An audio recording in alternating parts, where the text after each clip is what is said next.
नमस्कार, क्या हाल चाल आप सभी का। तो आज ऑफिशियल आंसर क्या आ चुकी है, पहले और दूसरे दोनों पेपर क्या आ चुकी है। और जैसा कि मैंने प्रॉमिस किया था आपसे, किसी सेट का पेपर मैं तभी करवाऊंगा जब तक ऑफिशियल आंसर की नहीं आ जाती, क्योंकि इसमें लाइक बेनिफिट हमें इस बात का होता है जब हमारे पास ऑफिशियल आंसर की होती है कि हमें अगले साल लाइक पेपर को कैसे अटेम्प्ट करना है, ये हमें पिछले साल के क्वेश्चन पेपर से और उसके आंसर से हमें पता चलता है। ठीक है। तो जीएस वगैरह में डिफरेंट काइंड ऑफ कोचिंग्स है उनके, लाइक 10 11 12 क्वेश्चन सभी के गलत है। कोचिंग इंस्टीट्यूट के तो 14 क्वेश्चन भी गलत है, काफी प्रतिष्ठित, मैं नाम नहीं लूंगा किसी का। ठीक है। तो इस रेंज में उनके गलत है, तो ठीक है, वो 5 6 क्वेश्चन तो अपने भी उसमें जो मैंने करवाया उसमें भी अपने ही गलत है, क्योंकि गलत इसलिए क्योंकि यूपीएससी पे डिपेंड करता है कि क्या आंसर जाता है। ठीक है, तो अपने इतने ही गलत है। तो इम्पोर्टेंट यहाँ पे ये है कि इतने से अपने ज्यादा फर्क भी नहीं पड़ता कि भाई अगर आप बिल्कुल बाउंड्री पर खेल रहे हो तो एक अलग बात है, अदरवाइज अपन ने तो टारगेट ही 100 नंबर का लिया था और अपन ने उसी तरीके से पेपर भी हल किया था। तो अपने तो इतने आ ही रहे हैं, और इसलिए अब क्योंकि अपना जो स्कोर है 100 नंबर, वो ऑफिशियल जो कट ऑफ है उससे तो बहुत ज्यादा है ना 25। तो 5 6 क्वेश्चन अगर गलत हो भी जाए तो 10 12 नंबर का फर्क उतना पड़ता है, तो उतना फिर वो ठीक है, नहीं है।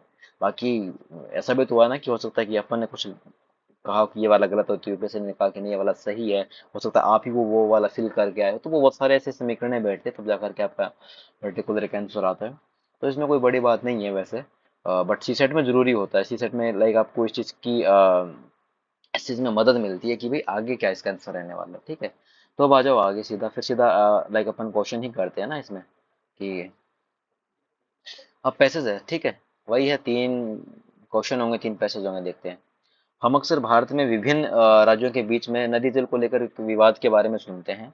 20 प्रमुख नदी तंत्रों में से 14 में पहले से जल की जो तंगी बनी हुई थी, तो कहीं ना कहीं पानी की कमी के बारे में शायद ये पैसेज रहा होगा। तो 75% जो जनसंख्या है जल की तंगी वाले क्षेत्रों में ही रहती है, और जिनमें से 1/3 लोग उन क्षेत्रों में रहते हैं जहां जल का अभाव है। जलवायु परिवर्तन, मैंने हर बार बोला आपको कि ये यूपीएससी के फेवरेट ही जाते हैं हर बार। और इस पे डेफिनेटली 1 2 पैसेज यूपीएससी, 1 2 नहीं ज्यादा ही डालती है, मतलब एक पर्टिकुलर पेपर में।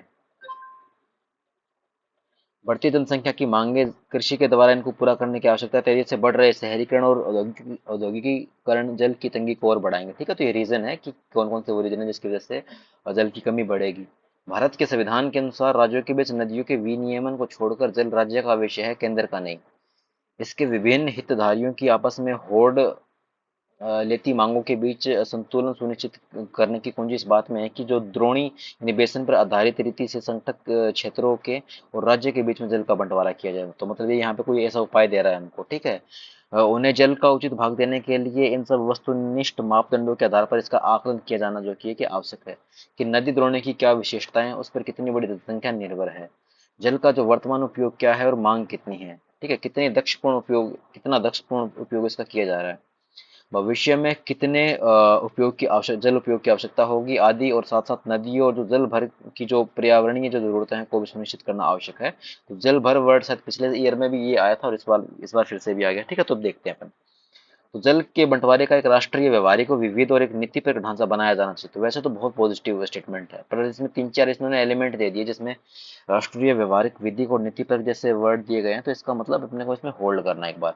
फिर आगे वाला कह रहा है कि देश की सभी नदी तंत्रों को आपस में जोड़ा जाना चाहिए, जो कि एक नॉट मेंशन स्टेटमेंट है। दूसरी बात एक्सट्रीम है तो गलत करो। जल की अधिक्य वाले क्षेत्रों और जल की कमी वाले क्षेत्रों के बीच में नहरें बनाई जानी चाहिए। तो यहाँ पर इस तरह की कोई भी बात नहीं कर रहा। यहाँ पे इसने एक बार ये जरूर कहा कि जो द्रोणी बेसिन पर आधारित रीति से संघटक राज्यों की और राज्यों के बीच जल का बंटवारा किया जाए, किस रीति से किया जाए, किस तरह से किया जाए, इस बात की कहीं भी बात नहीं हो रही है। नदी द्रोणी की विशेषता क्या उस पर बहुत जनसंख्या निर्भर है, तो ये तो ठीक लिखा है, बट नहरें वगैरह बनाई जाए ऐसा कुछ भी मेंशन नहीं है। ठीक है, तो ये भी नोट मेंशन है यहाँ पे। और जल संकट को दूर करने के लिए कृषि और उद्योग जैसे जल क्षेत्रों की जल की मांग को कम की जानी चाहिए। तो यहाँ पे हमने इसमें इस एग्जामिनर ने हमसे पूछा क्या है कि सर्वाधिक युक्तियुक्त व्यवहारिक और तात्कालिक कार्यवाही को सबसे अच्छे प्रतिरूप में प्रतिबिंबित क्यों करता है। तो देखो, सर्वाधिक लिखा गया मतलब एक्सट्रीम बना रहा है, व्यवहारिक है तो वो अपने अपने वैसे एक्सट्रीम होगा। मानव प्रजाति के लिए और राज्य सरकार का उसमें कुछ ना कुछ इन्वॉल्व होगा, तात्कालिक कार्रवाई की बात कर रहा है यहाँ पे। ठीक है। तो इट मीन्स कि मामला जो कहीं ना कहीं है ना अपना, इसके आसपास जो पहला आंसर इसके आसपास घूमने की कोशिश करेगा, क्योंकि ये बहुत सारे जो डायमेंशन है अपने आप में ले रखा है इसने। ठीक है। तो इसलिए क्योंकि इसने सर्वाधिक युक्तियुक्त भी पूछा है, व्यवहारिक भी पूछा है और तत्कालिक कार्रवाई भी पूछी है इन्होंने, तो इस तरह से हमारा इसमें जो आंसर है वो क्या होगा, नंबर एक जो है वो इसमें आंसर चला जाएगा, ठीक है। जबकि लास्ट वाला जो क्वेश्चन, जल संकट को दूर करने के लिए कृषि और उद्योग क्षेत्र, यहाँ कहीं भी ऐसा कुछ नहीं लिखा गया है पूरे पैसेज में, तो इसका कोई मतलब नहीं है करने का, ऐसे ही करने का, इसको यहाँ पे ये गलत हो जाएगा, ठीक है। फिर आइए आगे, श्रम और योग्य आयु की लगभग आधी से अधिक जो भारतीय महिलाएं और लगभग एक चौथाई भारतीय पुरुष एनीमिया से ग्रसित है, ठीक है। अध्ययनों के अनुसार इसके परिणाम स्वरूप वे जितना उत्पादनशील हो सकते थे उसमें से 5 से 15% तक कम ही उत्पादनशील है, ठीक है। जितना वो काम कर सकते थे उससे कम ही है, मतलब इतने। वो भारत में दुनिया के सबसे अधिक ट्यूबरकुलोसिस से ग्रसित लोगों का बोझ भी है, जिससे देश में वार्षिक रूप से 17 करोड़ श्रम दिवसों की हानि होती है, ठीक है। किंतु आज जितनी महत्वपूर्ण उत्पादकता की हानि है, भविष्य में होने वाली क्षमता की हानि उतनी ही महत्वपूर्ण है। यह दिनों दिन अधिक स्पष्ट होता जा रहा है कि कुपोषित भारतीय बच्चे संज्ञानात्मक योग्यता के अनेक मापनों पर और अपने साथ के भली भांति सुपोषित बच्चों की तुलना में 2 या 3 गुना तक कम निष्पादन करते हैं, ठीक है। एक ऐसी अर्थव्यवस्था के लिए जो अत्यधिक कुशल कामगारों पर अपेक्षाकृत अधिक निर्भर होगी, इससे एक महत्वपूर्ण चुनौती सामने आती है। और भारत के जो डेमोग्राफिक डिविडेंड की दृष्टि से अगर देखा जाए इसको, तो ये एक चुनौती है जिससे वास्तव में हमें निपटना चाहिए। और पूछता है कि सर्वोत्तम रूप से प्रतिबिंबित कौन सा है जो हर तरह के डायमेंशन को फुलफिल करता हो और मेंशन भी हो, एक्सट्रीम भी ना हो। तो शिक्षा प्रणाली को ग्रामीण क्षेत्रों में अवश्य सुदृढ़ किया जाना चाहिए। शिक्षा की बात पूरे पैसेज में कहीं नहीं हो रही है, ये गलत हो जाएगा आपका। कौशल विकास कार्यक्रम पर आज बड़े पैमाने पर प्रभावी कार्यान्वयन आज के वक्त की जरूरत है, ठीक है। होल्ड कर लो, थोड़ा पॉजिटिव सा लग रहा है। आर्थिक विकास के लिए केवल कौशल युक्त कामगारों के स्वास्थ्य और पोषण पर ही ध्यान देने की जरूरत है, बाकी लोगों ने क्या पाप कर दिया भाई, ये वाला स्टेटमेंट गलत है। Extreme plus not mention. जिस तीव्र आर्थिक समृद्धि की हमें अपेक्षा है उसके लिए लोगों के स्वास्थ्य और सुपोषण उस पोषण पर ध्यान देना चाहिए, यहाँ पे लिखा गया है देखो। ये वाली जो लाइन है ना, भविष्य में उनकी होने वाली जो क्षमता है उसके आने उतनी महत्वपूर्ण है, और ये किसकी वजह से, ट्यूबरकुलोसिस की वजह से हो रहा है, ठीक है। और ट्यूबरकुलोसिस मतलब स्वास्थ्य और सुपोषण की यहाँ पे बात हो रही है, ठीक है। तो इस तरह से इनडायरेक्टली यहाँ पे ये वाला जो है वो मेंशन है, लाइन ये वाली। नंबर 4 इसका जो है आंसर चला जाएगा, ठीक है। तो डी इसका ऑप्शन चला जाएगा, ओके। अब आइए आगे, तीसरा पैसेज देखें। तो भारत में अधिकांश किसान सीमांत और छोटे कृषि कर कम शिक्षित हैं और संभवतः ऋण और दूसरी बाध्यताओं के कारण उनमें जलवायु परिवर्तन के अनुरूप अनुकूल करने की कम क्षमताएं हैं। इसलिए यह अपेक्षा नहीं की जा सकती कि जलवायु परिवर्तन के प्रति स्वतः अनुकूल होगा। यदि यह संभव भी होता तो यह जलवायु परिवर्तन से होने वाले नुकसानों की भरपाई करने के लिए पर्याप्त नहीं होता। इससे निपटने हेतु दुष्प्रभावों को कम करने की तीव्र प्रतिक्रिया करने के साथ साथ जलवायु परिवर्तन के अनुरूप अनुकूल करते जाना सबसे महत्वपूर्ण है। दूसरा समाधान क्या है? दूसरा समाधान यह है कि एक सुनियोजित या नीति निर्देशित अनुकूलन किया जाए, जिसके लिए जरूरी होगा कि सरकार की तरफ से नीतिपरक अनुशंसा लाई जाए। अनुकूलन के लिए प्रत्यक्ष यानी परसेप्शन एक पूर्व शर्त है, ठीक है। परसेप्शन, ठीक है। और किसान जलवायु परिवर्तन के अनुरूप कृषि प्रथाओं को अपना रहे हैं या नहीं, इस पर यह इस बात पर निर्भर करता है कि उन्हें इसका प्रत्यक्षण हो रहा है या नहीं। तथापि यह हमेशा अनुकूलन के लिए प्राप्त नहीं होता। महत्वपूर्ण यह है कि कोई भी किसान जलवायु परिवर्तन के साथ जुड़े जोखिमों को कैसे देखता। तो यहाँ पे थोड़ी सी सकारात्मक और वाइड बात कर रहा है, तो देखेंगे भी आगे। स्टेटमेंट क्या है कि सर्वाधिक युक्तियुक्त तो तर्क संगत संदेश को सर्वोत्तम रूप से प्रतिबिंबित कौन करता। तो एक्सट्रीम स्टेटमेंट अपने को देखना जो बहुत ही शानदार। एक्सट्रीम का मतलब ये एक्सट्रीम नहीं है कि केवल यही होगा, वो एक्सट्रीम का मतलब जिसमें हर तरह के डायमेंशन हो। तो जलवायु परिवर्तन के अनुरूप अनुकूलन और दुष्प्रभाव को कम करने की कार्रवाई आधारभूत रूप से सरकार की दायित्व है। ऐसी कोई भी बात नहीं कर रहा था ना इस मेंशन में कि सरकार को ये करना पड़ेगा। जनता की भी तो यहाँ पे कुछ लाइक होती है ना, कि जिम्मेदारी, जनता की भी तो जिम्मेदारी होती है ना। ये तो बात कर रहा है कि भारत के लोग कम शिक्षित हैं, उनकी क्षमताएं कम है तो वो ज्यादा ध्यान नहीं दे पाते। दूसरी बात फिर सरकार की बात कर रहा है यहाँ पे, बट ऐसा नहीं लिखा कि सिर्फ सरकार की ही यह जिम्मेदारी बनती है कि वो ही इस पे ध्यान दे, ठीक है। तो नॉट मेंशन। देन अगर बात करें आगे, तो जलवायु परिवर्तन के कारण देश में भू उपयोग प्रतिरूपों के संबंध में सरकारी नीतियों में परिवर्तन होता है। नहीं भाई, सरकारी भूमि के प्रतिरूपों में क्लियरली नॉट मेंशन है, इस तरह की कोई भी बात यहाँ पे नहीं की गई है। क्योंकि दुष्प्रभावों को कम करना संभव नहीं है, सरकार को चाहिए कि जलवायु परिवर्तन के प्रति त्वरित प्रतिक्रिया हेतु नीतियां सामने लाए। ये बात थोड़ी सी सकारात्मक लग रही है, बट यहाँ पे जो त्वरित जो वर्ड है ना, वो इसको क्या है कि एक्सट्रीम बना रहा है। एक्सट्रीम बनाने की वजह से यहाँ पे क्या है कि गड़बड़ हो रही है पूरी, ठीक है। फॉर रैपिड इकोनॉमिक, सॉरी ये वाला नहीं है। क्या लिखा है कि since mitigation is not possible government should come up with policies for quick response to climate change, ठीक है। तो त्वरित तो लाइक प्रतिक्रिया हेतु ऐसी नीतियां सामने लाई, ऐसी कोई बात नहीं की गई। जबकि यहाँ पे किसानों को वर्णन किया गया, जोखिम प्रत्यक्षण और अनुकूलन की बात की गई है, और निर्णय लेकर प्रोत्साहित करने हेतु महत्वपूर्ण है। तो आखिरी की, अगर मैं इसको पूरा रफ करके एक बार और आखिरी की लाइनें आपको यहाँ पे दिखाऊं मैं, अगर ये वाली जो लाइनें हैं, ये वाली जो, ठीक है, ये वाली लाइनें यहाँ पे तीसरे स्टेटमेंट के साथ में इंटरलिंक हो रही है, ठीक है। तो इस तरह से एज इट इज गिवन चीजें हैं, आपको सीधे सीधे आंसर के साथ आना था, आपका आंसर सीधे सीधे आ जाएगा, ठीक है। बाकी यहाँ पे फिर चौथे क्वेश्चन से शुरू होती है असली सजा, असली भयंकर रूप से सेट का। और जहाँ पर बच्चे एकदम पानी, मतलब पानी नहीं मांगा बच्चों ने ना, तो इसलिए पानी से तो मुझे याद है, मुझे भी पानी पीना था एक्चुअली, पर है नहीं यहाँ पे, चलो कोई ना। तो ठीक है, इस तरह से इसमें लाइक यहाँ पे थोड़ा टफ क्वेश्चन थे, सारे ये टफ ही थे भाई। पता नहीं क्या है ये सब, मतलब बहुत मेरे, जब मैं दे रहा था वो मेरे तो बाउंसर जा रहा था सारा। तो खैर अब जो भी है, अब ये आगे अपने अपना काम तो है पैसेज पढ़ना, ठीक है, पैसेज पढ़ के पैसेज को सॉल्व करना, तो अपन पैसेज पढ़ते हैं सीधा 11वें पे आए। वे उत्सर्जन मानव मनुष्य वर्तमान समय में वायुमंडल में डालते हैं, वे जो उत्सर्जन मनुष्य वर्तमान समय में वायुमंडल में डालते हैं, वे जलवायु को इस सदी के मध्य और उसके आगे प्रभावित करेंगे। इसी बीच प्रौद्योगिकी परिवर्तन के द्वारा भविष्य में जीवाश्म ईंधन से अलग विकल्प सस्ता हो सकता है या शायद ना हो, और जिससे दुनिया के पास यही भयावह विकल्प रह जाएगा कि या तो भारी लागत पर तेजी से उत्सर्जन को कम किया जाए, या फिर ज्यों के तो तापमान दुष्प्रभाव से पीड़ित होते रहे, यानी या तो कम करो या फिर जो हो रहा है उसको होने दो। जो व्यवसाय अनिश्चित परिणामों के खतरे से बचाव नहीं करते वे विफल हो जाते हैं। विश्व जलवायु परिवर्तन के बारे में ऐसी लापरवाही बर्दाश्त नहीं होगी, ठीक है। और निर्णायक संदेश को सर्वोत्तम रूप से प्रतिबिंबित कौन करता है? पहले सिर्फ निर्णायक संदेश आता था, पहले ये आता था कि सर्वोत्तम रूप से कौन सा कथन प्रतिबिंबित करता है। अब दोनों को मिक्स कर दिया इन्होंने, यूपीएससी भी खेल रही है, और जैसे रिपोर्ट से कहा जा रहा है कि 2023 का सेट और टफ आएगा, ठीक है। तो जो व्यवसाय उत्सर्जन करते हैं, जरूरत है कि या तो वे बंद हो जाए या भविष्य में प्रदूषण की कीमत चुकाए, ठीक है। ऐसे एक्सट्रीम स्टेटमेंट की तो बात ही नहीं की ना, नोट मेंशन हो जाएगा। देन अगर बात की जाए, एकमात्र हल यही है कि जलवायु परिवर्तन के मुद्दे से संबंधित प्रौद्योगिकी विकास हो। जब तक प्रौद्योगिकी में सुधार न आए तब तक कार्बन उत्सर्जन से निपटने की प्रतीक्षा करते रहना बुद्धिमत्तापूर्ण रणनीति नहीं है, ठीक है। तो यहाँ पे सबसे लास्ट लाइन ये तो, लेकिन ये चीज बर्दाश्त नहीं होगी और आप इस चीज पर डिपेंडेंट भी नहीं रह सकते, ठीक है ना। तो इसका आंसर जो अपने यहाँ पे सी चला जाएगा। चौथे को देखने की भी जरूरत नहीं है, क्योंकि चूंकि भविष्य का औद्योगिक परिवर्तन अनिश्चित है, इसलिए उद्योगों को नवीकरणीय ऊर्जा स्रोतों पर आधारित किया जाना चाहिए। इस तरह की बात कहीं भी मेंशन, ठीक है, इनडायरेक्टली हो सकता है, बट ऐसा कुछ मेंशन नहीं है जिस की प्रौद्योगिकी विकास अनिश्चित है, नवीकरणीय ऊर्जा पर डिपेंडेंस ज्यादा रहनी चाहिए। तो इस तरह से इसमें जो आपका सी जो ऑप्शन है ना, वो यहाँ पे सही होगा, ठीक है।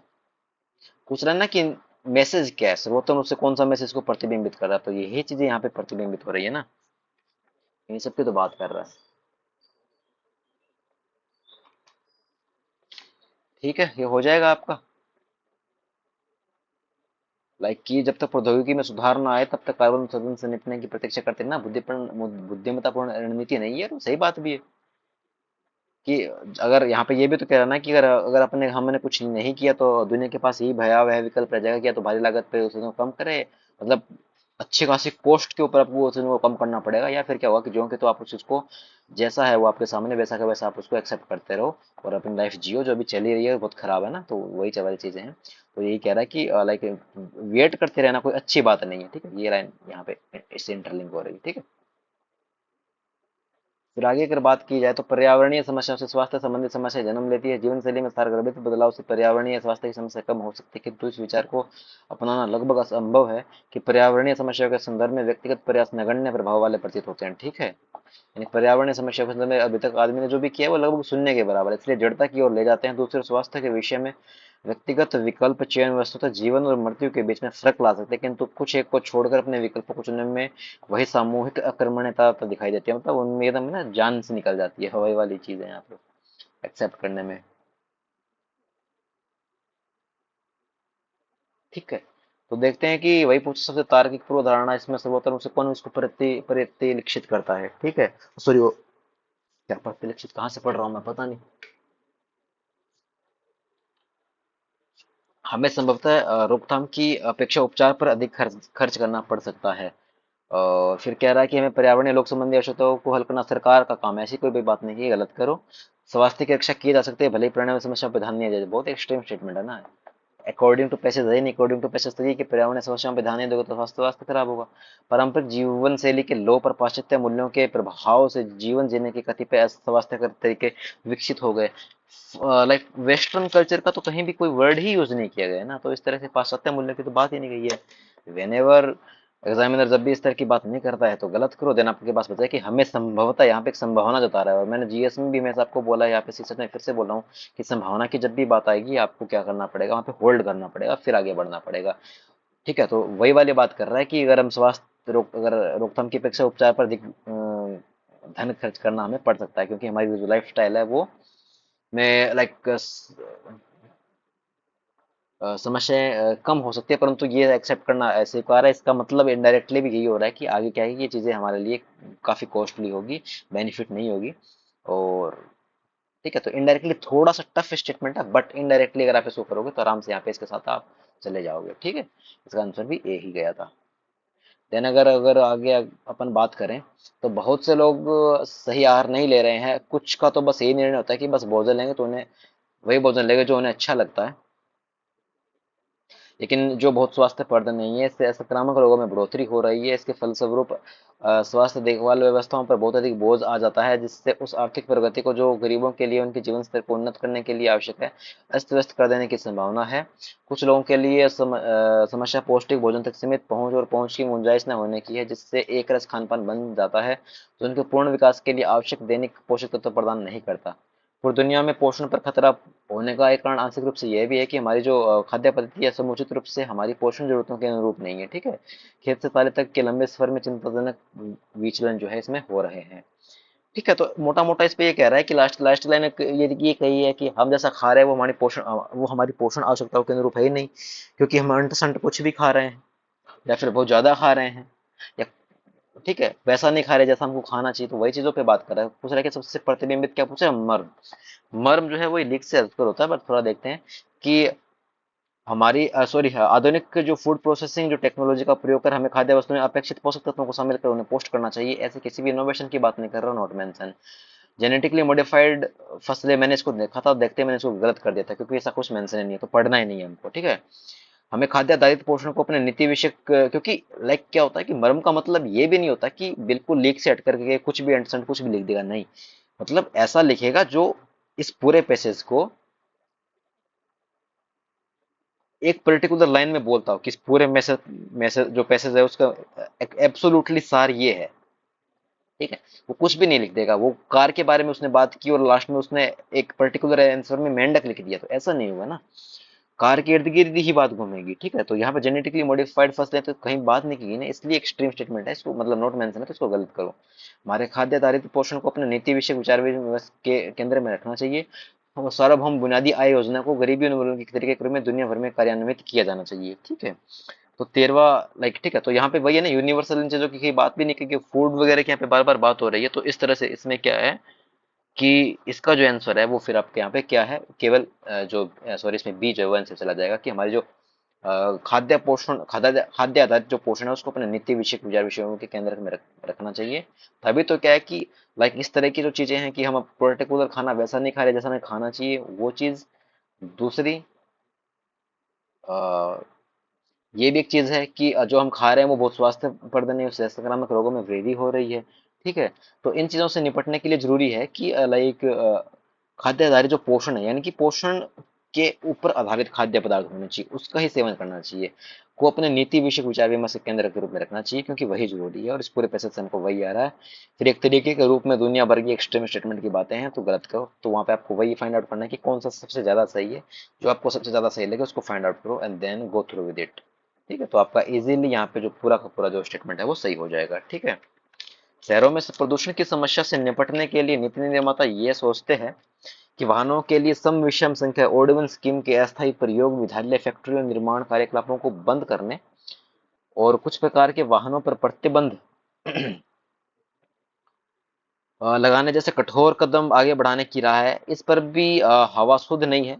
15 वर्ष से अधिक पुराने वाहन कुल वाहनों का 1% है, और उन्हें सड़कों को हटा दे तो इससे कोई खास फर्क पड़ेगा भी नहीं। ठीक है, क्योंकि मार्केट में जो नए वाहन है उनकी संख्या ज्यादा आ गई है।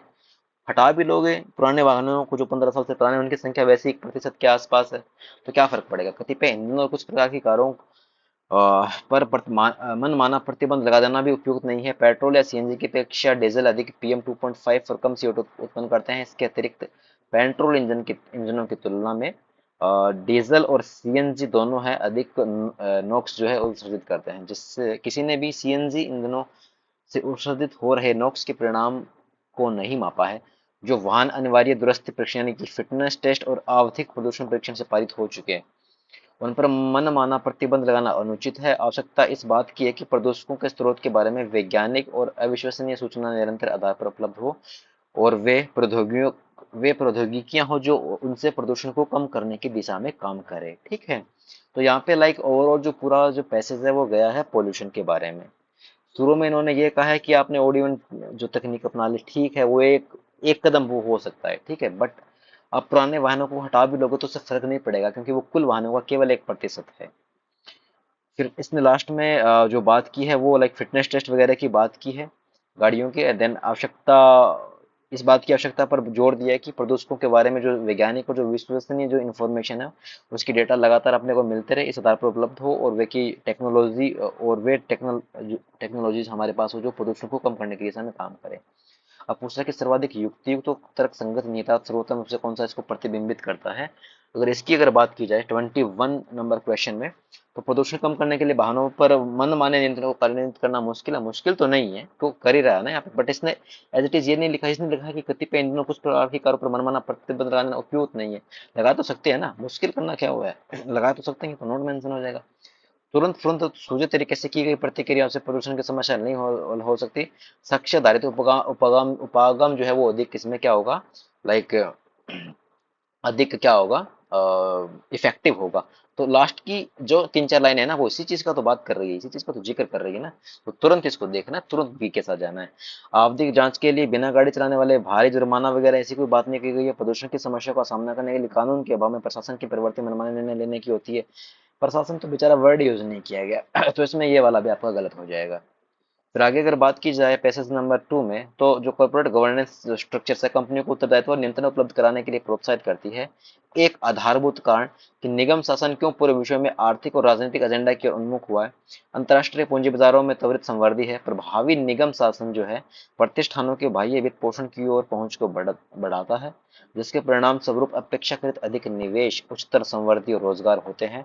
निवेशक ऐसी जगह निधियन का प्रयत्न करते हैं जिसके प्रकटन के मानक समय से और सटीक विथ फाइनेंशियल रिपोर्टिंग और सभी जितने भी बेनिफिशरीज हैं के प्रति समान व्यवहार किए जाते हैं। ठीक है, तो इस तरह से पूरा हमारे पास एक पैसेज है। ठीक है, अब पूछ रहा है कि लाइक सबसे युक्ति कुछ अनुमान को सर्वोत्तम रूप से प्रतिबिंबित करता है।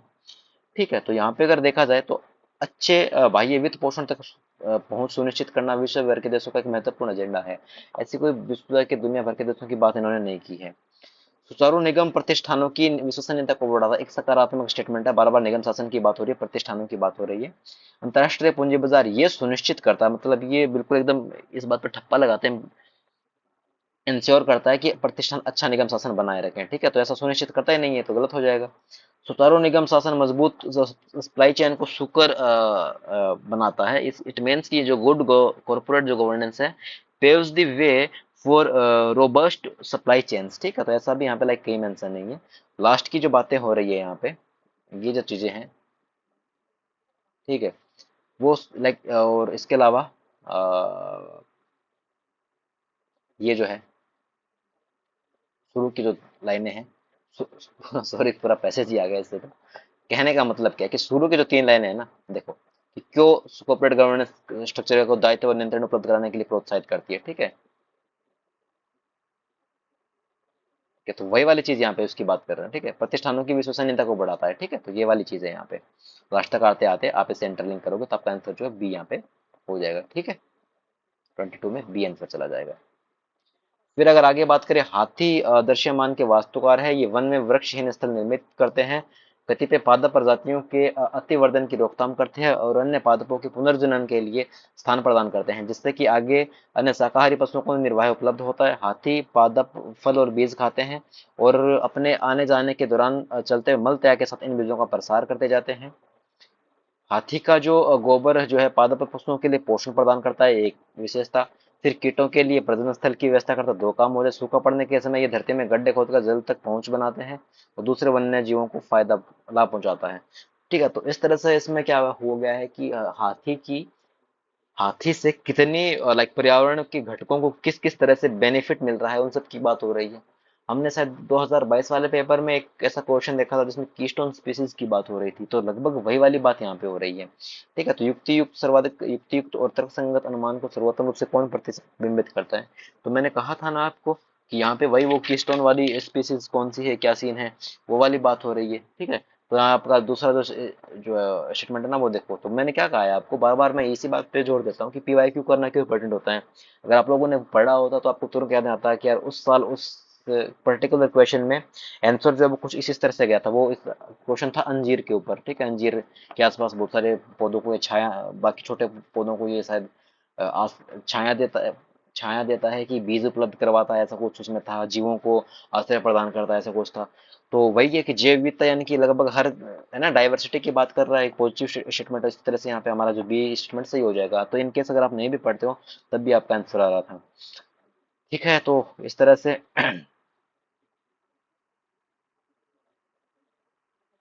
आपका यहाँ पे आंसर आ जाएगा इसमें बी। ठीक है, इस तरह के क्वेश्चन आपके गलत नहीं होने चाहिए। ये यूपीएससी में लाइक ये आपके वो क्वेश्चन होते हैं जो आपको 27 क्वेश्चन तक लेकर के जाते हैं। ठीक है, इसमें शायद ये करना था कि प्लस का निशान है ना, तो एक 9 7 16 और 10 26, 26 बराबर, यानी 2 और 6 कितना हो गया, 8 हो गया। ठीक है, 9 और 11 20 और 30, कितना हो गया ये, 20 प्लस 30 बराबर 20 और 30 कितना हो गया, 50, तो 5 प्लस 0 5 हो गया। तो इसी तरह से शायद इसका आंसर आ रहा था, इसका भी 7 8 और 9 हो गया, 2 3 और 4 9 4 13 हो गया ना। और ये कितना हो गया, 4 3 7 और 5 12, और 2 और 3 और 1 4, तो 4 और 2 6, तो इस तरह से इसका आंसर गया था। तो इस तरह से ये चीजें हैं आपकी गलत नहीं होनी चाहिए, आप इसका ध्यान रखोगे। फिर आइए आगे, 5 क्वेश्चंस के आंसर देने हैं 3 पैसेज के बेस पे। भारत में नगरीय अपशिष्ट का जो स्रोत है वो पृथक, नगरीय स्रोत पर पृथक्करण दुर्लभ है। रिसाइकल अधिकांशतः अनौपचारिक क्षेत्र के पास है। नगरपालिका बजट का 3/4 से अधिक अंश संग्रहण और परिवहन में चला जाता है, जिससे प्रसंस्करण और संसाधन पुनर्प्राप्ति और निपटान के लिए अत्यंत कम अंश बचता है।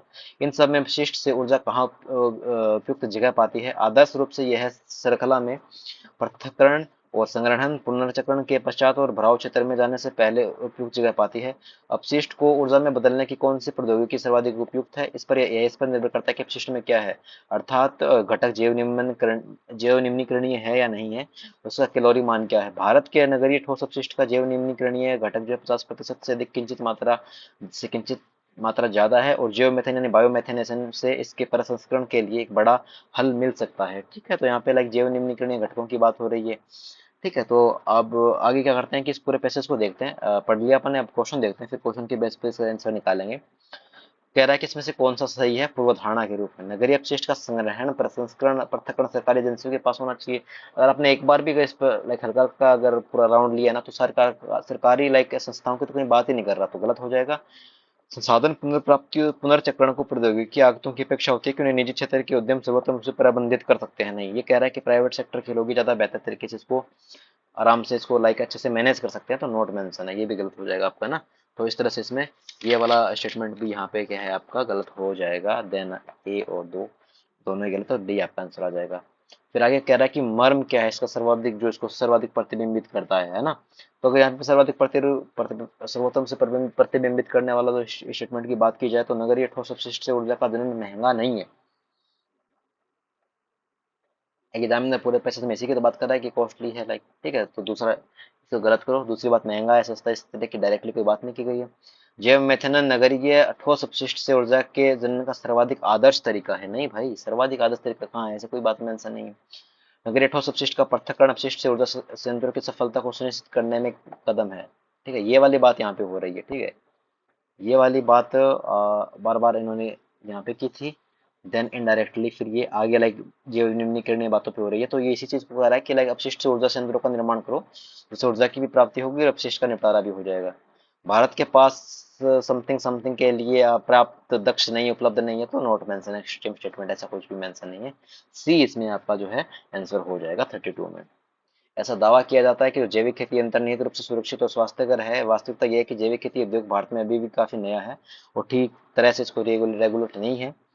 और किसान और उपभोक्ता समान रूप से न केवल भ्रमित है कि कौन से उत्पाद उनके लिए सबसे अच्छे हैं, बल्कि कभी कभी उत्पादों को ऐसे तरीकों से भी इस्तेमाल करते हैं कि जो कि उन्हीं को हानि पहुंचा सकते हैं। उदाहरण के लिए, चूंकि भारत में जैविक उर्वरकों का बड़े पैमाने पर प्राप्त होना कठिन है, अतः किसान प्राय खेतों की खाद का इस्तेमाल करते हैं, जिससे टॉक्सिक रसायन और भारी धातु हो सकते हैं। कतिपय पादप फुहारों, उदाहरण के लिए धतूरा फल पत्तियों के फुहारों में एट्रोपिन नाम का तत्व होता है। यदि इसका इस्तेमाल ठीक ठाक मात्रा में नहीं हो तो ये उपभोक्ता के स्नायु तंत्र पर प्रभाव डालता है। दुर्भाग्य से इसे कितना कब इस्तेमाल करना है, इन मुद्दों पर पर्याप्त रिसर्च और अभी रेगुलेशन इसके ऐसा कुछ हुआ नहीं है, रेगुलेटेड ये इश्यूज हैं अभी। तो इस तरह के यहाँ पे बात कर रहा है। ठीक है, तो जैविक उर्वरकों वगैरह की बात हो रही है। और जो किसान प्राय जो खाद यूज करता है वो उसमें लाइक ये सब चीजें टॉक्सिक चीजें होती है, तो यहाँ पे उन सब की बातें कर रहा है।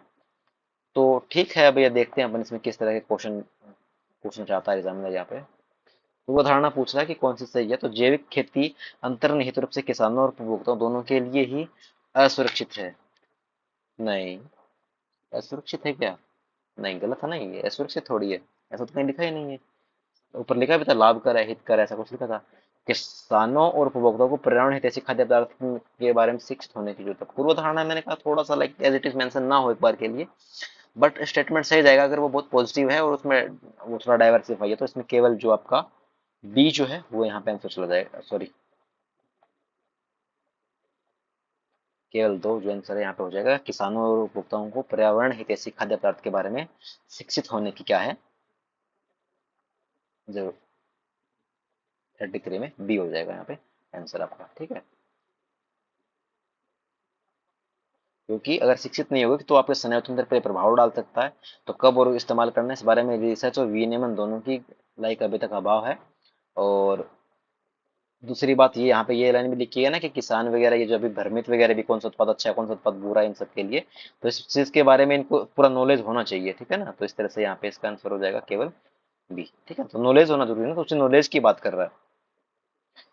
निम्नलिखित कथनों में से कौन सा एक इस परिच्छेद के लेखक द्वारा व्यक्त सर्वाधिक युक्तियुक्त तर्कसंगत और व्यवहारिक संदेश को सर्वोत्तम रूप से प्रतिबिंबित करता है? भारत में जैविक खेती को पारंपरिक खेती के स्थानापन्न के रूप में प्रोत्साहित नहीं किया जाना चाहिए। क्यों नहीं किया जाना चाहिए? इन्होंने ऐसा क्या नुकसान कर दिया आपका कि नहीं किया जाना चाहिए? नोट मेंशन है ना, ये तो लाभकारी चीज है ना, फिर ऐसा मेंशन भी नहीं किया है। रासायनिक उर्वरकों के लिए कोई सुरक्षित जैविक विकल्प नहीं है। क्यों नहीं है भाई? कोई कोई लिखा है ना यहाँ पे, फिर एक्सट्रीम स्टेटमेंट है, क्यों नहीं है भाई? जैविक खेती का लक्ष्य ढेर सारा लाभ प्राप्त करने के लिए नहीं होना चाहिए, क्योंकि अभी भी इसके लिए उत्पादों के लिए कोई वैश्विक उदाहरण नहीं। इन्होंने सिर्फ ये लिखा कि भारत इसके लिए तैयार नहीं है। ठीक है, विश्व की बात नहीं कर रहा, नोट गलत मेंशन। देन भारत में किसानों को उनकी जैविक खेती को धरने बनाने के लिए दिशा निर्देशन और सहायता की जरूरत है। तो मैंने पहले कहा था ना कि धारणीय वर्ड वगैरह आ जाए जहाँ भी, होल्ड करना एक बार, थोड़ा रुकना, फिर आगे बढ़ना, आंसर आ जाएगा सीधा। तो जब मैं एक क्वेश्चन कर रहा था ना, तो मेरा क्वेश्चन पेपर में आप देखेंगे कि लाइक सिर्फ पहले जो क्वेश्चन इसमें मैंने स्थानापन्न लिखा है कि सिर्फ इतना लिखा है और बाकी मैंने कुछ नहीं किया। यहाँ पे सिर्फ कोई लिखा था, सिर्फ इसको देखा है, पेन भी नहीं चलाया। फिर लास्ट वाले को देखा, इसमें भी अभी कोई भारत वगैरह इसको भी मैंने छुआ भी नहीं है, मतलब हल्का हल्का लाइक ये वाला पेन चला कर कि सिर्फ एक दो जगह, बाकी इसको सीधा देखकर आंसर कर दिया। ऐसा ये कॉन्फिडेंस इसलिए आया क्योंकि बार बार पीवाईक्यू किए थे। हो सकता है मैं उस समय गलत हो सकता था, हो सकता है उसका आंसर कोई और चला जाता, मुझे नहीं पता। बट वो कॉन्फिडेंस रहना जरूरी है हमें। तो जब तक वो कॉन्फिडेंस रहेगा तब तक हम बढ़िया ही करेंगे, अदरवाइज तो फिर ठीक है, तैयारी तो चल ही रही होती है, सभी की चलती है ना। पिछले कुछ दशकों के दौरान भारत में खाद्य उपभोग के स्वरूप पर्याप्त रूप से बदल गए हैं, और इसका परिणाम यह है कि ज्वार बाजरा जैसे अनेक जो पोषक खाद्य पदार्थ लुप्त हो गए हैं। हालांकि स्वतंत्रता के बाद अब तक खाद्य का उत्पादन जो है 5 गुना से अधिक बढ़ गया है, फिर भी कुपोषण की समस्या का पर्याप्त रूप से समाधान नहीं हुआ है।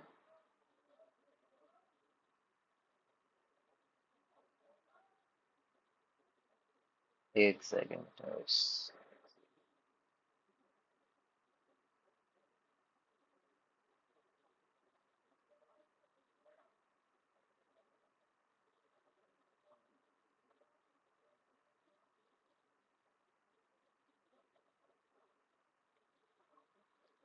ठीक है, समाधान नहीं हुआ। लंबे समय तक कृषि क्षेत्र का ध्यान खाद्यान्न और विशेषकर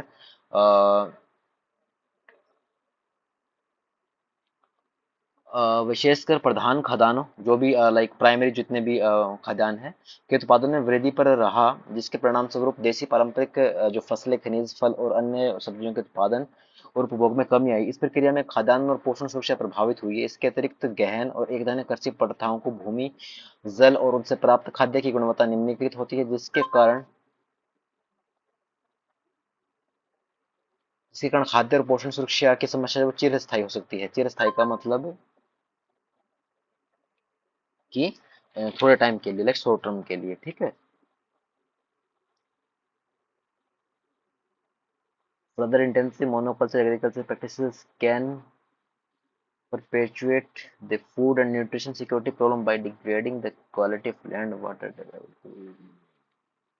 ठीक है, कोई दिक्कत नहीं है इसमें। चलो देखते हैं 35 में पूर्व धारणाएं इसमें से कौन कौन सी बनाई गई है। तो पूर्व धारणा इसमें वेद है, 4 दी गई है। देखते हैं इसमें कौन सी वेद है कौन सी अवेद है।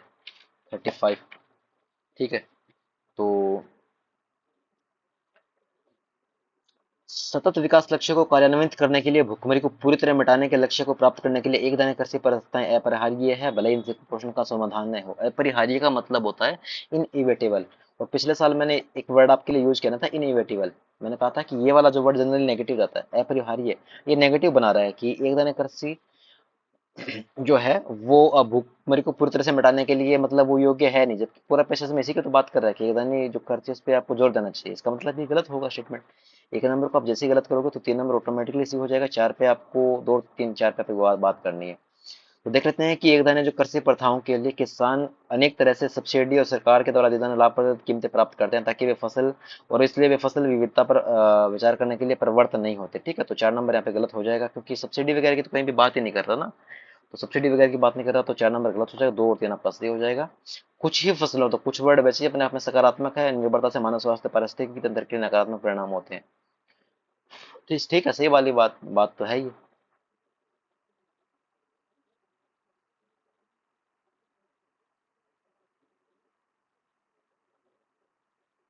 जो लास्ट में बात कर रहा है इसी की तो बात कर रहा है। ठीक है, तो यहाँ पे आपका जो केवल 2 और केवल 3 है वो सही हो जाएंगे। ठीक है, अब आओ आगे।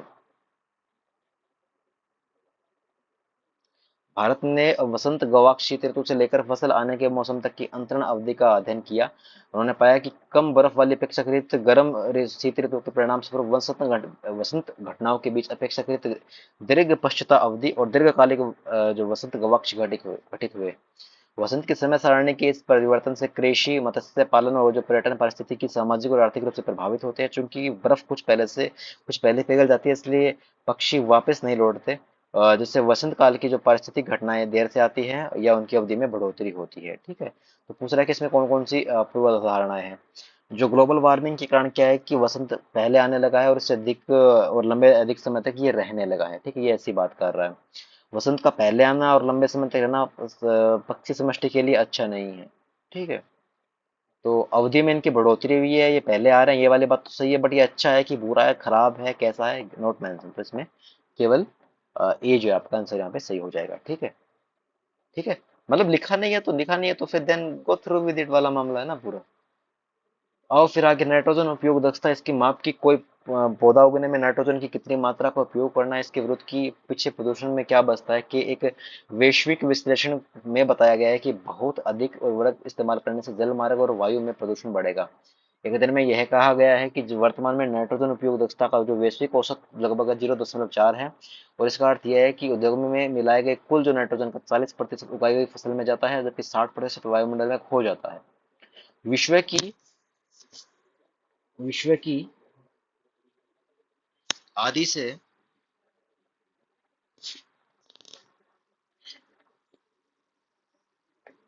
एक मिनट, हाँ।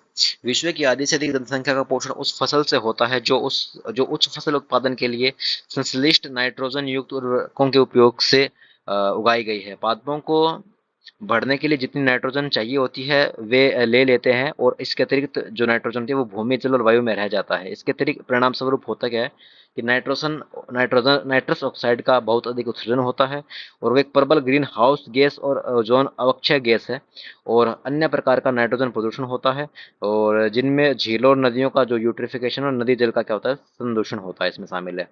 तर्कसंगत युक्तियुक्त तो निर्णायक संदेश इसमें से कौन सा, अगर उसकी बात की जाए तो खाद्य उत्पादन और पर्यावरण दोनों के लिए नाइट्रोजन का दक्ष उपयोग जो है वो अधिक दक्ष यानी इफेक्टिव उसका यूज जो है वो अनिवार्य है। उसी के ऊपर बात कर रहा है कि बार बार में वहाँ पे क्या होता है कि वो लाइक फसलों में कम आता है, बाकी ये वायुमंडल में वापस चला जाता है, उसी सब की बात हो रही है यहाँ पे। ठीक है। और जब इसका दक्ष तरीके से यूज नहीं करोगे तो यूट्रिफिकेशन है और नदी के जल संदूषण को भी बढ़ावा दे रहा है। तो यहाँ पे अनिवार्य अपने आप में उतना नेगेटिव नहीं है जितना अपन सोच लेते हैं। यहाँ पे पॉजिटिव स्टेटमेंट की तरह ये यहाँ पे काम कर रहा है। तो ये स्टेटमेंट आपका यहाँ पे सही हो जाएगा। केवल ये संश्लिष्ट नाइट्रोजन वर्गों का उत्पादन बंद नहीं किया जा सकता। क्यों नहीं किया जा सकता? क्योंकि इसे वैश्विक फूड साइकिल पे इसके लाइक प्रतिकूल प्रभाव पड़ता है। तो ठीक है, ऐसा तो कोई मेंशन नहीं लिखा गया है इन्होंने। अधिक मात्रा में नाइट्रोजन का उपयोग करने वाली फसलों के विकल्पों का विज्ञान करके खेती करनी चाहिए, नहीं भी अल्टरनेट की बात ही नहीं की गई है। एग्रो फॉरेस्ट्री का एग्रो इकोसिस्टम जैविक खेती की जानी चाहिए, बात तो ठीक है, बट परंपरागत खेती की जगह ये सब करनी चाहिए, मेंशन नहीं है। हो सकता है करनी चाहिए बट ऐसा पैसेज में मेंशन नहीं है, और हमारी जिम्मेदारी बनती है कि हमें नैतिक रूप से पैसेज के आसपास ही घूमना है। फिर अगर आगे बात की जाए तो पर्यावरण विषयक शब्दावली में धारणीय जीवन शैलियों और साथ साथ जलवायु न्याय को महत्वपूर्ण सिद्धांतों के रूप में माना जाता है। ये दोनों सिद्धांत राष्ट्रीय के राजनीतिक और आर्थिक विकल्पों को प्रभावित करते हैं। अभी तक हमारी जलवायु परिवर्तन शिखर वार्ताओं और करारों में ये दोनों सिद्धांत राष्ट्रों के बीच सर्वसम्मति नहीं बना पाया है। न्याय जो है न्यायिक अर्थ में तो सुपरिभाषित है, तथापि जलवायु परिवर्तन के संदर्भ में इसके वैज्ञानिक और साथ ही सामाजिक राजनीतिक अभिप्राय है। अगले कुछ एक वर्षों में यह निर्णायक प्रश्न खड़ा होगा कि जलवायु परिवर्तन से उत्पीड़ित व्यक्तियों को अवलंब देने के लिए संसाधन प्रौद्योगिकी विनिमय किस प्रकार से उपयोग में लाया जाए। जलवायु के विषय में न्याय दुष्प्रभावों को कम करने की जलवायु की कार्यवाहियों तक सीमित नहीं है, बल्कि इससे जलवायु परिवर्तन के अनुरूप अनुकूलन के लिए अविलंब और हानियों के नुकसानों के क्षतिपूर्ति की कहीं अधिक व्यापक इसमें अवधारणा है। ठीक है, तो अपन ने इस तरह से उसको पूरा पढ़ा है। अब देखते हैं कि क्या लिखा गया इसमें। वही ये सब अधिक युक्तियुक्त तर्कसंगत और निर्णायक संदेश इसमें से कौन सा है?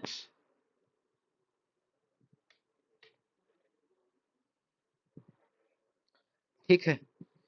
तो 43 की अगर बात की जाए यहाँ पे, तो जलवायु न्याय सभी जलवायु करारों और समझौतों का विस्तार उसमें बसा हुआ होना चाहिए। सभी। ठीक है, होल्ड कर लो एक बार।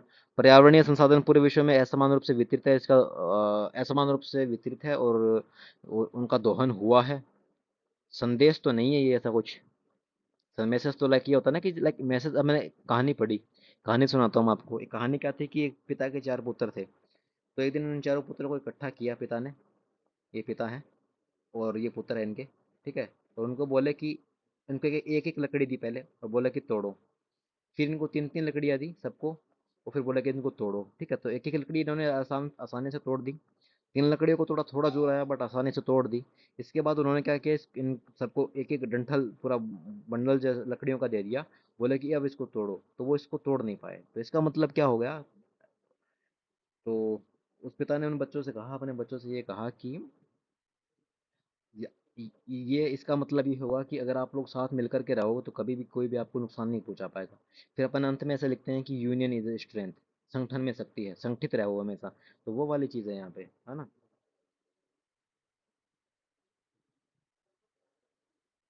तो वही लाइक पूरी स्टोरी का यहाँ पे मोरल क्या है, ठीक है, मैसेज क्या है यहाँ पे, मोरल मैसेज क्या है? बड़ी संख्या में जलवायु परिवर्तन के शिकार लोग शरणार्थी की समस्या को निपटाने के लिए एक आसान मुद्दा सामने है। जलवायु शरणार्थी वगैरह की नहीं, ऐसा कुछ नहीं है, मेंशन नहीं है, गलत करो इसको। जलवायु परिवर्तन सभी अभिप्रायों में अधिकतर विकसित देशों के कारण हुआ है, ये भी गलत है यहाँ पे। इन दोनों में बात होनी चाहिए। यूपीएससी ने इसका आंसर माना है ये नंबर। ठीक है। तो जलवायु न्यास सभी नई नई जलवायु करारों समझौतों के नियमों में विस्तार में यह बसा होना चाहिए। ठीक है। यहाँ पे देखो कि क्या कह रहा है कि अगले कुछ वर्षों में निर्णायक प्रश्न खड़ा हुआ कि जलवायु परिवर्तन से उत्पीड़ित व्यक्तियों को अवलंब देने के लिए संसाधन टेक्नोलॉजी और रेगुलेशंस किस प्रकार उपयोग में लाए जाएंगे। ठीक है। और जलवायु के विषय में जो न्याय दुष्प्रभाव को कम करने के लिए कार्यवाहियों तक सीमित नहीं है, बल्कि जलवायु परिवर्तन के अनुकूल के लिए अवलंब हानि और नुकसानों के लिए क्षतिपूर्ति ही कई अधिक व्यापक अवधारणा शामिल है। ठीक है।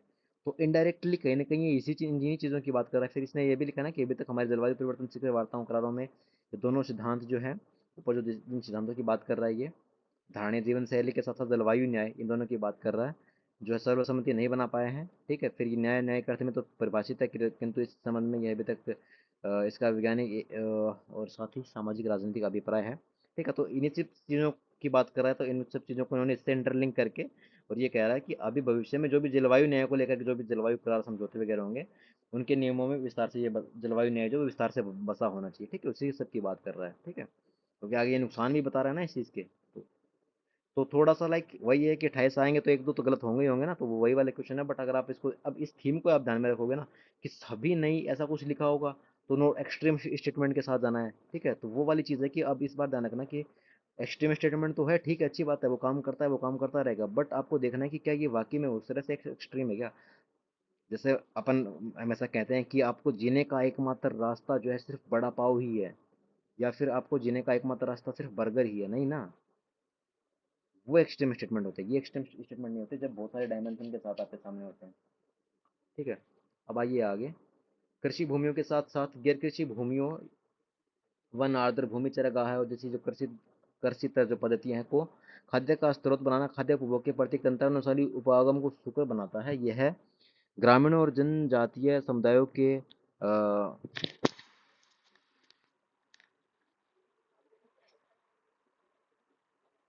पूरे वर्ष निर्वाह है और नैसर्गिक आपदाओं तथा मौसम के कारण होने वाले कृषिजन्य खाद्य की कमियों से बचे रहने में सहायक होता है। क्योंकि वार्षिक फसलों की अपेक्षा प्रतिकूल मौसम दशाओं में वृक्षों के पनपने की प्राय अधिक क्षमता होती है। फसल न होने के कारण खाद्य के अभाव की अवधियों में वन्य आधारित जो खाद्य जो प्राय एक सुरक्षा जाल प्रदान करते हैं। ठीक है, एंड वन आधारित जो खाद्य मौसमी फसल उत्पादन अंतरालों के बीच में महत्वपूर्ण योगदान करते हैं। ठीक है, 51 की यहाँ पे बात हो रही है। तो 51 में अब देखते हैं क्या है कि ग्रामीण और जनजातीय क्षेत्रों और जन समुदाय के समावित्य वाले जमीनों के अन्य वृक्षों के खाद्य देने वाले वृक्षों के रूप में बदल देना चाहिए। नोट मेंशन भाई साहब, ऐसी कोई बात ही नहीं की गई जनजाति ग्रामीण फलाना दिन करना ना, तो ये तो यहाँ पे गलत हो जाएगा। देन अगर आगे बात करें, भारत में वर्तमान परंपरागत कृषि प्रथा से खाद्य सुरक्षा सुनिश्चित नहीं की जा सकती। वेरी एक्सट्रीम स्टेटमेंट, क्यों नहीं की जा सकती। नोट मेंशन भी है, भारत में गरीबी की मदद से बंजर भूमियों और निम्नलिखित क्षेत्रों को कृषि वानिकी पद्धतियों में बदल देना चाहिए। जहां तक मुझे समझ में आ रहा है पूरे पैसेज में अपन ने यहाँ पे तो बंजर भूमि उन सबकी तो कहीं बात ही नहीं की है। गैर कृषि भूमियों की बात की जिसमें चरागाह है, जिसमें लाइक उगता तो है ना, कुछ अदर भूमि है तो उगता ही है, वन भी उगते ही है। बाकी मैं तो यहाँ पे देख ही नहीं पा रहा हूँ, इसको नहीं देख पा रहा, तो इसको भी नोट मेंशन करके गलत करो, देन आगे बढ़ो। और भारत भारत की बात हो रही तो भारत के ऊपर बात की थी क्या, पूरे पैसेज में कहीं भारत वर्ड आ रहा है क्या, पूरे में भारत वर्ड आ रहा है क्या, नहीं आ रहा ना। जब भारत वर्ड ही नहीं आ रहा तो भाई देखते हैं इसको गलत करना ना। ये इंडिया इंडिया ठीक है, हमें इंडिया हमारा प्राउड है, हमारा कंट्री है, बट पैसेज के अकॉर्डिंग तो वर्ड यूज ही नहीं हो रहा ना। अब देखो कह रहा है कि परंपरागत कृषि के अतिरिक्त अथवा उसके साथ साथ कृषि प्रतंत्र भी विकसित किया जाना चाहिए। ये एग्रीकल्चर लाइक जो एग्रो इकोसिस्टम है उसकी बात कर रहा है यहाँ पे। ठीक है, तो ठीक है, यहाँ पे बात कर ही रहा था बार बार, इन चीजों की बात कर रहा था, लास्ट में भी ये सबकी बात कर रहा है, वन आधारित इन सब चीजों की बात कर रहा है, तो ठीक है, तो डी इसमें आंसर आपका हो जाएगा। ओके, 51 में डी आंसर हो जाएगा। फिर आओ आगे, कितने पैसे हैं भाई। जो एंटीबायोटिक्स है, तो एंटीबायोटिक्स पे पिछले साल भी क्वेश्चन आ चुका है ना, वो कौन सा था उस पे, पशुओं के लेकर के, और उसमें बिल्कुल लीक से हट करके थोड़ा सा आंसर जा रहा था, इंटरलिंक था बट डायरेक्ट लिंक नहीं था। तो देखते हैं अपन ने इसमें 51 में क्या है। प्रतिजैविकों के उपयोग दुरुपयोग अपसेवन के बारे में जागरूकता आम जानकारी है। जैसे यह है कि जो मुर्गे मुर्गियों को एंटीबायोटिक खिलाने का क्या असर होता है। एंटीबायोटिक निर्माता कंपनियों के द्वारा अपने अपशिष्टों को उपचारित न करने से पर्यावरण पर जो असर होता है उनके विषय में अभी तक कुछ भी विस्तार या गंभीरता से बहुत कम चर्चा की गई है। एंटीबायोटिक फैक्ट्रियों में होने वाला जो प्रदूषण है औषध प्रतिरोधक संक्रमणों से बढ़ रहा है। औषध निर्माण संयंत्रों के चारों ओर और चारों तरफ औषध प्रतिरोधी जीवाणुओं के होने से सबको संज्ञान है। ठीक है, तो पूछ रहा है कि सर्वाधिक युक्तियुक्त व्यवहारिक संदेश को सर्वोत्तम रूप से कौन इसमें प्रतिबिंबित कर रहा है। अगर इसकी अगर बात की जाए तो चलिए देखते हैं इसको क्या सीन है इसका। लोगों में पर्यावरणीय जागरूकता को बढ़ावा देना, पर्यावरणीय जागरूकता को कहीं भी मेंशन नहीं है, पर्यावरणीय जागरूकता तो देख लो आपके सामने यहाँ पे ये इतना बड़ा पैसेज है, नहीं है ना, नहीं है तो गलत करो। फिर आगे क्या है कि औषध प्रतिरोधी जीवाणुओं के प्रसार को खत्म नहीं किया जा सकता क्योंकि ये एक आधुनिक चिकित्सा देखभाल में अंतर्निहित है। मॉडर्न मेडिकल केयर वगैरह की बात हो रही है, नहीं किया जा सकता। प्रसार को खत्म किया नहीं जा सकता, क्यों नहीं किया जा सकता, एक्सट्रीम स्टेटमेंट है। दूसरी बात ये नोट मेंशन भी है, गलत करो। औषधि निर्माण कंपनियों को भीड़ भरे कस्बों और शहरों से बाहर दूरस्थ ग्रामीण क्षेत्रों में स्थापित किया जाना चाहिए। ये तो सबसे पहले ही देखते ही गलत मानना था, ठीक है, मैंने सबसे पहले इसको गलत माना था, कहीं भी नहीं लिखा गया था ये कि इसको ये करना चाहिए वो करना चाहिए, है ना। तो इसको सबसे पहले गलत मानना था, क्योंकि यहाँ पे कहीं भी नहीं लिखा गया है। फिर हमारे पास ये बताइए, उपयुक्त वही प्रभावी उपचार प्रोटोकॉल लागू करना क्या कि आवश्यक है। ठीक है, ये सबका संज्ञान वगैरह की बात हो रही है, यहाँ पे प्रतिजैविक फैक्टरों से होने वाला प्रदूषण बढ़ रहा है, इसके लिए क्या जरूरी है कि प्रोटोकॉल की आवश्यकता यहाँ पर है, तभी इन सब पे क्या है कि रोकथाम लगेगी। तो बिल्कुल लीक से हट करके यहाँ पे आंसर जा रहा है, तो इसलिए इस चीज पे ध्यान देने वाली हमें जरूरत है, किस तरह के आंसर भी जाते हैं। उच्च गुणवत्ता की विद्यालय फसलों के लाभ तभी लाभ के शिक्षा के लाभ तभी प्राप्त होते हैं जब विद्यार्थी शिक्षा पूरी कर गेटवे कौशल प्राप्त करने के उपरांत विद्यालय छोड़ते हैं। जैसे कुछ दौड़ने से पहले चलना सीखता है, ठीक उसी तरह कोई आधारभूत कौशल को प्राप्त करने के बाद ही उच्चतर कौशलों को प्राप्त करता है। ज्ञान अर्थव्यवस्था के आगमन से नई चुनौतियां सामने आई है, और अशिक्षित कार्यबल रखने के लिए गंभीर दुष्परिणामों में से एक यह भी है कि हम वैश्विक अर्थव्यवस्था के साथ कदम मिलाकर चलने में असक्षम होंगे। प्राथमिक स्तर पर सशक्त अधिगम की बुनियादी बनाए बिना उच्चतर शिक्षा और कौशल विकास में कोई उन्नति नहीं हो सकती। ठीक है, देखते हैं मर्म पूछ रहा है इसका कि पूरा क्रक्स क्या है इस पूरे स्टेटमेंट का। तो विश्व शक्ति बनने के लिए भारत को सार्वभौमिक गुणवत्ता शिक्षा में निवेश करने की आवश्यकता है। ठीक है, तो लाइक जरूरी है कि भारत निवेश करे शिक्षा के क्षेत्र में। ठीक है, मर्म की बात कर रहा है। ठीक है, अब देखो यहाँ पे कौशल की बात कर रहा है, अर्थव्यवस्था की बात कर रहा है, अर्थव्यवस्था की बात कर रहा है, ठीक है। और अब इसमें अगर आगे देखा जाए, यहाँ पे लाइन देखो कि यही तो दुष्परिणामों में से एक दुष्परिणाम है कि हम वैश्विक अर्थव्यवस्था के साथ कदम चलने में असक्षम होंगे। क्यों? अगर हम ज्ञान अर्थव्यवस्था के आगमन से नई चुनौतियां सामने आई है और अशिक्षित कार्यबल जो है हमारे पास ज्यादा है, इसलिए क्या है कि अशिक्षित कार्यबल होने की संख्या ज्यादा होने की वजह से गंभीर दुष्परिणाम हमारे सामने ये है कि ग्लोबल इकोनॉमिक रूप में हम मतलब ग्लोबल इकोनॉमी के साथ हम आगे नहीं बढ़ पाएंगे। इसलिए क्या है कि शिक्षा में निवेश की यहाँ पे जरूरत है। शुरुआत में शिक्षा की बात कर रहा है, तो शिक्षा के इर्द गिर्द ही पूरा मामला घूम रहा है, तो इस तरह से ये सही हो जाएगा। भारत में विश्व शक्ति नहीं बन सकता, क्यों? इस सब की बात ही नहीं हो रही है, उस शिक्षा के कुछ तो पता अधिक ध्यान देना चाहिए। हायर एजुकेशन में ऐसी कुछ बात नहीं हो रही है, माता पिता निरक्षर है, ऐसी कोई बात ही नहीं हो रही है, तो गलत हो जाएगा। तो इसमें 53 में सिर्फ ए जो है वो सही हो जाएगा। ठीक है, विकल्प के विरोधाभास को बुरिंदा की गधे की कहानी के रूप में समझा जाता है। तो जी हाँ, बुरिंदा ने स्वतंत्र इच्छा शक्ति और अनेक विकल्पों अनिश्चितताओं के कारण चयन के समर्थता के बारे में लिखा है। कहानी में एक गधा भूसे के दो समान रूप से आकर्षक डेयरियों के बीच में कौन सी डेयरी को खाए, ये निर्णय करने में असमर्थ होकर के भूखा मर जाता है। ठीक है, टेक्नोलॉजी और इनोवेशन जैसे कि स्मार्टफोन टैबलेट में इसके आने से हमारे जो बदलाव आने वाले बदलाव हमारे विकल्पों की बहुतायत को केवल तीव्र ही करते हैं। जो सतत कनेक्टिविटी और सद्य अनुक्रिया दत्त का अति उपभोग और सोशल मीडिया आत्मचिंतन विश्राम के लिए कोई जगह ही नहीं छोड़ते, इसमें निर्णय और अधिक कठिन हो जाता है। जीवन का रूप विकल्प में है, अनेक लोगों के पास जीवन के आकर्षक विकल्पों की बहुतायत है, फिर भी वे खुद को दुखी और चिंताग्रस्त पाते हैं। ठीक है, अब देखते हैं कि सर्वाधिक तर्कसंगत संदेश क्या है इसका। ठीक है, तो यहाँ पे 61 की अगर बात की जाए, तो आधुनिक टेक्नोलॉजी सामाजिक संरचना को कमजोर बनाती है, ऐसी तो कोई बात ही नहीं कर रहा नोट मेंशन। हमारा जीवन जो है वो आधुनिक जीवन अनिश्चितताओं और अनंत कठिनाई विकल्पों से भरा है, नोट मेंशन।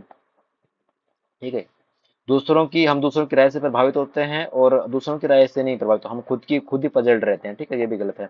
हमारे जीवन में अत्यधिक कम विकल्प होना शायद अच्छा चीज नहीं हो, किंतु बहुत अधिक विकल्प होना उतना ही कठिन हो सकता है, ये वाली बात सही है। इन सब चीजों की यहाँ पे बात कर रहा लास्ट में। ठीक है, ठीक है, विकल्प जैसे गधे के पास भी दो विकल्प थे, यहाँ भी वही विकल्पों की बात कर रहा लास्ट में।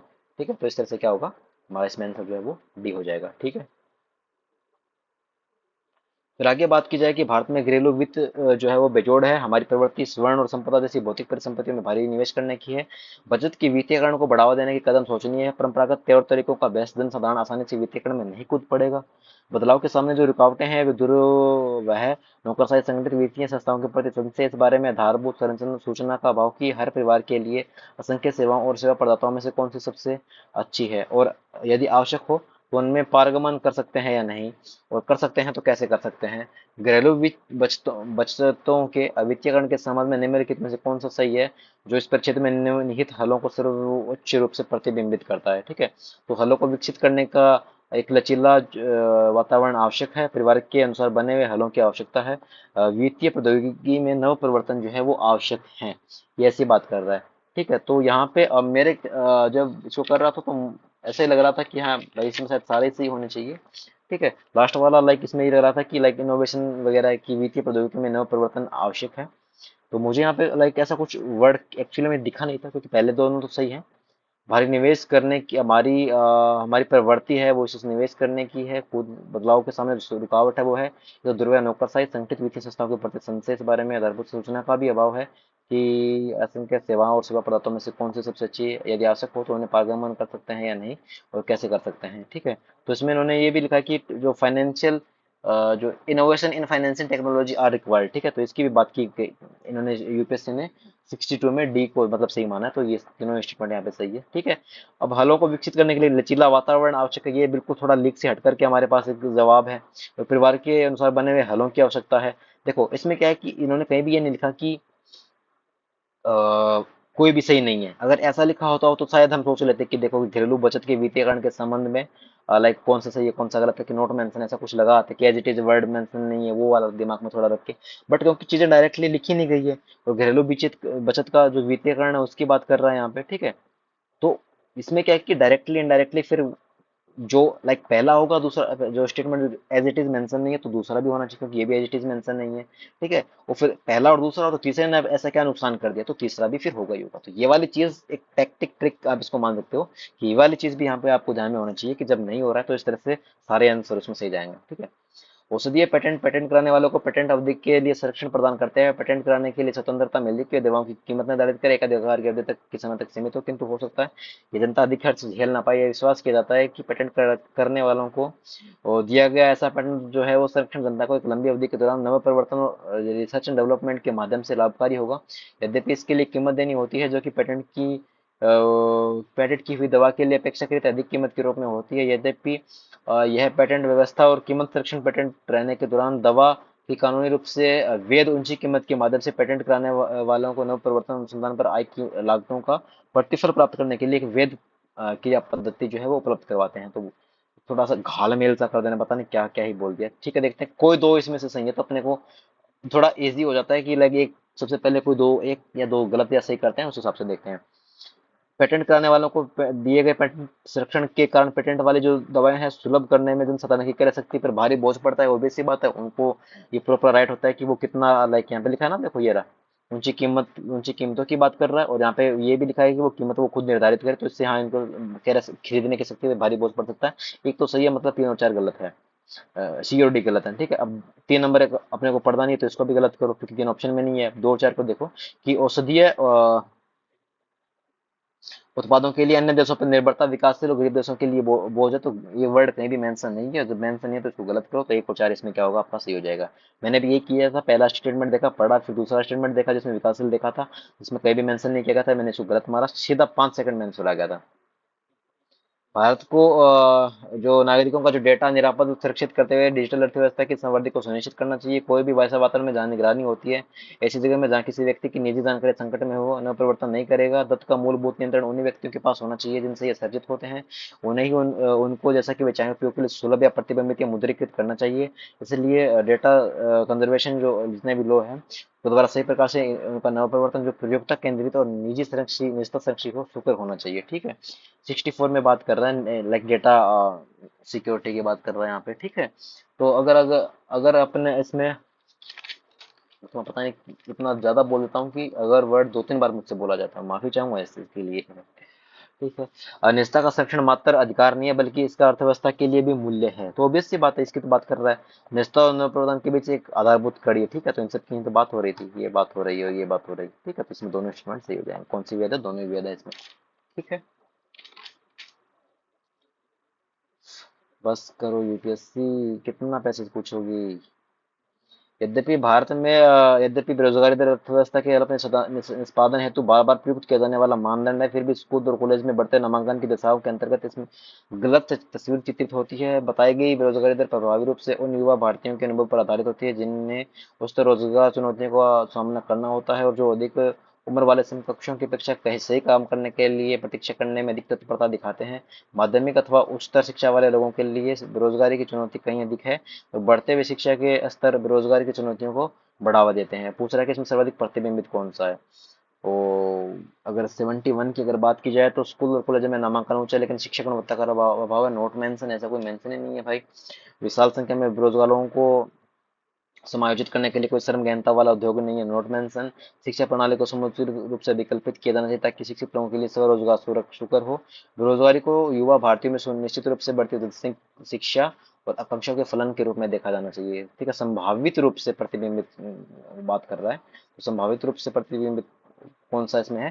तो यहाँ पे इसका आंसर जो यूपीएससी ने माना है आपका 71, तो 71 में यूपीएससी ने आंसर माना है इसका बी। ठीक है, इसके फलन के रूप में इसको देखा जाना चाहिए। सर्वाधिक संभावित प्रतिबिंब इसमें कौन सा है?